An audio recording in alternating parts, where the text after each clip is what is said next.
आज की कहानी नाग और चींटिया की।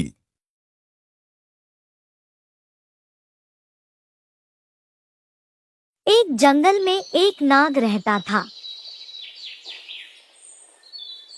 वह रोज चिड़ियों के अंडों, छिपकलियों, चूहों, मेंढकों, खरगोश एवं छोटे छोटे जानवरों को खाता रहता था। इस प्रकार छोटे छोटे जीवों को खाकर दिन भर सुस्त पड़ा रहता।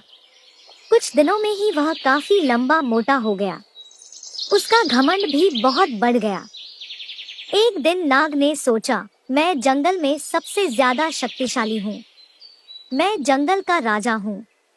अब मुझे अपनी प्रतिष्ठा और आकार के अनुकूल किसी बड़े स्थान पर रहना चाहिए। यह सोचकर उसने अपने रहने के लिए विशाल पेड़ का चुनाव किया। पेड़ के पास चींटियों का एक बिल था।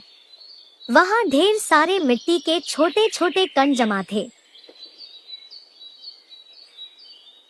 नाग ने कहा, यह बवाल मुझे पसंद नहीं। यह गंदगी यहाँ नहीं रहनी चाहिए। वह गुस्से से बिल के पास गया और उसने चींटियों से कहा, मैं नागराज हूँ, इस जंगल का राजा। मैं आदेश देता हूँ कि जल्द से जल्द इस कूड़े को यहाँ से हटाओ और चलती बनो। नागराज को देखकर अन्य जानवर थर-थर कांपने लगे, पर नन्ही चींटियों पर उसकी धौंस का कोई असर नहीं पड़ा। अब नाग का गुस्सा बहुत बढ़ गया।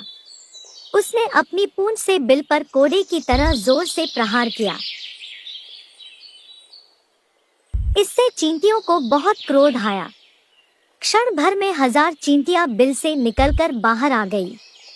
वे नाग के शरीर पर चढ़कर उसे काटने लगी। नागराज को लगा जैसे उसके शरीर में एक साथ हजारों कांटे चुभ रहे हों। वह असह्य वेदना से विह्वल हो उठा। असंख्य चींटियों से वह घिर गया था। उनसे छुटकारा पाने के लिए वह छटपटाने लगा, मगर इससे कोई फायदा नहीं हुआ। कुछ देर तक वह इसी तरह संघर्ष करता रहा, पर बाद में अत्यधिक पीड़ा से उसकी जान निकल गई। शिक्षा किसी को छोटा नहीं समझना चाहिए, व्यर्थ के घमंड से विनाश हो जाता है।